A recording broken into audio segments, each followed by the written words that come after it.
afternoon. Good afternoon. Thank you for such a warm welcome. As Brian said, I'm Kim Moore, and I'm passionate about two things: education and leadership. Now, today I'm going to talk to you about transforming schools to engage students. And I know some of you are thinking out there, well, why is this important to me? My child goes to a great school, or my grandchildren go to great schools. I hope that by the end of my talk, you'll feel inspired and understand why this should be important to you. But let me tell you why it's important to me. Because I am a product of an urban school. In fact, I was born in Chester, Pennsylvania, in a city, an urban city very much like parts of Tampa. I attended urban schools most of my life. And I can tell you that without the education that I received, I would not be standing here today. So for me, this is a very important but also personal question to be answered. Now, the topic of school reform has been going on for the last 30 plus years. In the early 1980s, the President commissioned a group of experts to come together and to assess the state of education in America. They produced a report. Some of you know it as A Nation at Risk.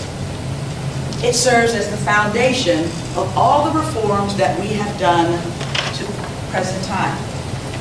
This report included 5 recommendations that they felt needed to be put in place to improve the state of our educational system. Why was this so important? Because back in the early 80s, we realized there were things that needed to be done to change our educational system to ensure that our students would be prepared to compete in a global economy. So what did the report say?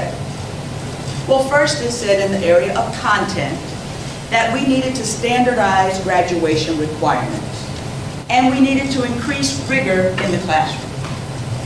The second recommendation had to do with high expectations, because there was plenty of research to show that when teachers have high expectations of students, students rise to the occasion. We also needed to have specific and measurable ways to determine how much a student was learning. The third recommendation dealt with time. The report said that we needed to maximize the time that students were in school to either lengthen the school day or lengthen the school year. The fourth was teacher quality. We needed to change the way we prepared teachers to make their pre-service training more effective, but also to take teaching and make it a rewarding and profitable career field to attract the best and the brightest. And the last recommendation dealt with leadership and fiscal responsibility. And that recommendation said that educators and public officials needed to be held accountable for the reforms, but also provide the fiscal support for the reforms to take place. Now that was over 30 years ago. Many of these initiatives have been put into place. For example, in the state of Florida, we now have standardized graduation requirements. Every student has to take 4 English classes, 3 math classes, 3 social science classes, as well as electives, for a total of 24 credits and a GPA, state GPA of a 2.0. We've increased rigor in the classroom. We now have standardized assessments to let us know how students are performing. We've had seat time, 184 days of school per year. We offer professional development and coaching for our teachers to ensure that we're equipping them so that they can provide the best education possible for our students. We've also increased funding for schools that are struggling. But yet, there are schools that are still not getting the mark. And you have to ask yourself, why? We've done all the things that the report said that we needed to do. Why are we still struggling? Well, I'd like to introduce you to a school. The school's name is Middleton High School, It is the pre-collegiate STEM academy for Hillsborough County Public Schools. For those of you that are not familiar with Hillsborough County Public Schools, we are located in Tampa Bay, Florida. We are the 8th largest school district in the nation, and Middleton High School is one of 27 high schools. Where is Middleton High School located? It is located in East Tampa, which is the heart of Tampa City, or Tampa Bay City. East Tampa is a community that has struggled with poverty. Currently, the demographics are 68% African American, approximately 10% Caucasian, and the rest are a mix of Hispanics, Asians, and other races. The average per capita income is a little over $11,000 a year. 25% of the households have a high school diploma, and the unemployment rate is over 20%. Now, Middleton services that community. We're also a magnet school, so we draw students from the entire county. What does Middleton look like? Well, we're 67% African American, about 15% Hispanic, and about 11%, 12% Caucasian, and then a combination of everything else. I joined Middleton's administrative team in 2008. After I left the classroom, I went to the central office, which is our headquarters, our district office, and I did a variety of jobs in the Office of Federal Programs. And I worked with Middleton High School really as a district person. But in 2008, I decided I would go back to a school site. And I joined the administrative team at Middleton High School. Now I have to tell you, that year, at the end of that school year, we had over 10,000 discipline incidents. Twice the number of any other high school in the district. That's pretty sad. So what did we do about it? Well, the district gave us additional support in the form of resources, personnel, funding, technology, programs, all of those things that you think of that are going to add and help a school. Yet, our academic performance did not improve. And unfortunately, that next year, we ended up becoming what's called an intervened school. Intervened schools, from the No Child Left Behind law, were schools that had the bottom graduation rates. So we were in the bottom 5% of schools nationally with our graduation rate. Pretty bad. But however, I'm here to tell you that that was really a blessing for us. Because what happened is, from that point on, we began to turn around. Working with the district and the state, we restructured our administrative team. We changed our vision and our mission. We realigned our practices to meet our students' needs. We didn't use a one-size-fits-all. We looked at the data and came up with a data-driven plan using research-based best practices to guide our instruction. Now, I'm not here to stand up and tell you that it was an easy journey, because it wasn't.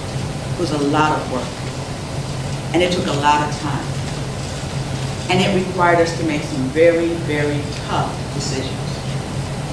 We realigned staff. So some people had to leave, and some people came. We realigned every practice, we looked at every decision, and we asked ourselves every day, why are we doing what we're doing? To quote John Maxwell, it is your daily agenda that determines your level of success. So every day, we asked ourselves those questions.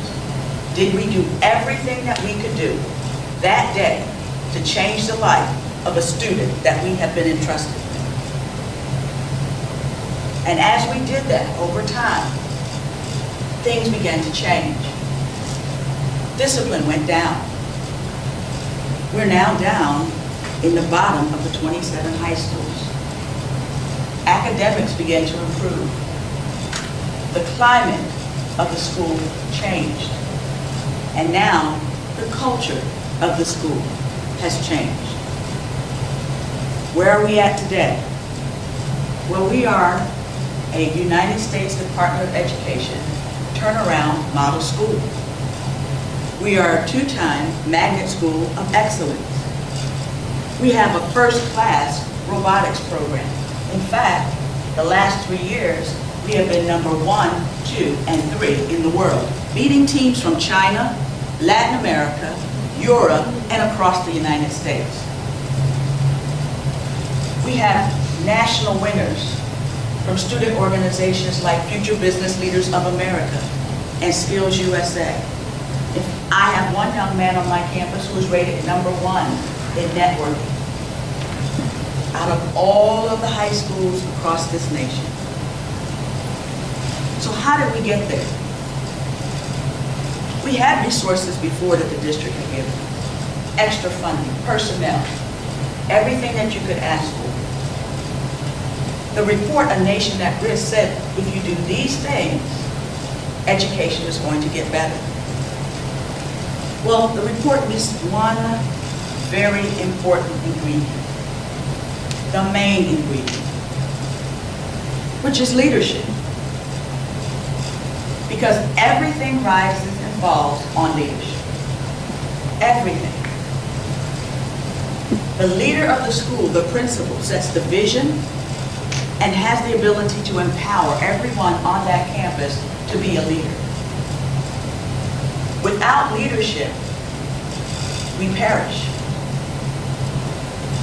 Leadership is the main ingredient. If you come on our campus today, you're going to see clerical staff, food service, custodians, mentoring students, taking ownership and responsibility for their areas. Everyone understands how important they are to the success of every student that walks on this campus. So I told you I would hope to inspire you. Let me share a brief story with you of a young man. This is a young man who was living in East Tampa. His mother was a drug addict. The young man was accustomed to taking care of her. So every morning he would get up, he would fix her breakfast and some coffee, sit it by the night table for her, kiss her goodbye and come to sleep. One particular morning he goes into her room and she has passed away. He makes all the calls that he needs to make, brings in the county, the school is notified. We're not expecting to see this young man, yet he comes to school. Why? Why? Because what he told us was that he had nowhere else to go. He wanted to be someplace which was safe and where people came. So I ask you today, why is it important that we transform our schools for every student? Not just the ones that live in this neighborhood or in this zip code, but for every child. Thank you.